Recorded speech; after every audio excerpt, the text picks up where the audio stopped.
जब हजरत नूह अलैहिस्सलाम अल्लाह के हुक्म से कश्ती बना रहे थे, हर रोज एक बूढ़ी मोमिना औरत अपनी एक छोटी सी गठरी उठाकर उनके पास आती। वो कहती, ए अल्लाह के नबी, कश्ती कब रवाना होगी? नूह अलैहिस्सलाम मुस्कुराकर फरमाते, अभी देर है, वक्त आने दो। वो औरत वहीं बैठी रहती, पूरा दिन इंतजार करती और फिर शाम होते ही वापस चली जाती। ये सिलसिला कई दिनों तक चलता रहा। एक दिन हजरत नूह अलैहिस्सलाम ने उस बूढ़ी औरत से कहा, ए बूढ़ी अम्मा, जब जाने का वक्त आएगा तुझे बता दिया जाएगा। वो औरत सर झुकाकर चल दी, लेकिन दिल में ये यकीन लेकर बैठ गई कि जब कश्ती चलेगी नबी मुझे जरूर बुलाएंगे। वक्त गुजरता गया, फिर अल्लाह का अजाब आ गया। जमीन पर बारिश का तूफान आया, पानी हर तरफ फैल गया और नूह अलैहिस्सलाम की कश्ती रवाना हो गई। लेकिन नूह अलैहिस्सलाम उस औरत को बुलाना भूल गए। एक नबी से भूल? जी हाँ, ज़ाहिरी तौर पर ऐसा ही हुआ। तूफान थम गया, समुंदर की लहरें रुक गईं। कुछ वक्त बाद हजरत नूह अलैहिस्सलाम के दिल में आया कि चलकर उस शहर को देखा जाए जहाँ से सब कुछ शुरू हुआ था। वो अपनी कश्ती से उतरे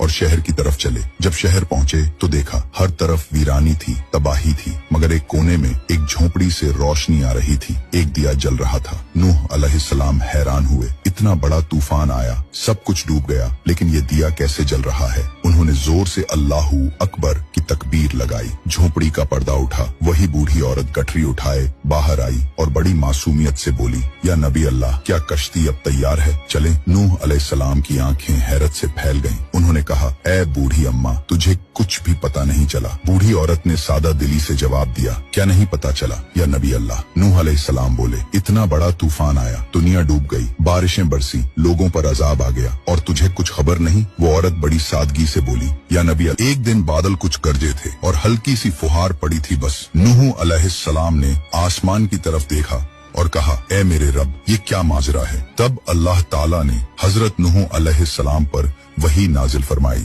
ए मेरे प्यारे नबी, इस औरत के दिल में तुम्हारी मोहब्बत थी और तुमने उससे वादा किया था कि जब कश्ती रवाना होगी तुम उसे ले चलोगे। तुम अपने वादे को भूल गए, लेकिन मैं रब्बुल आलमीन तुम्हारे वादे का भी जिम्मेदार हूँ। मैंने अपने अजाब को उस तक पहुंचने ही नहीं दिया। उसे एहसास तक नहीं हुआ कि कैसा अजाब आया और चला भी गया। इमाम सज्जाद अलैहिस्सलाम ने जब ये वाकया बयान किया तो अपने पास बैठे मोमिनों से फरमाया, ए मोमिनों, इस हदीस को क़यामत तक के मोमिनों तक पहुंचाना तुम पर वाजिब है। उन्हें बता दो, जो हमसे मोहब्बत करेगा क़यामत का अजाब जरूर आएगा, लेकिन जिस तरह उस मोमिन औरत को पता नहीं चला, हमारे मोमिनों को भी एहसास नहीं होगा कि कब क़यामत आई।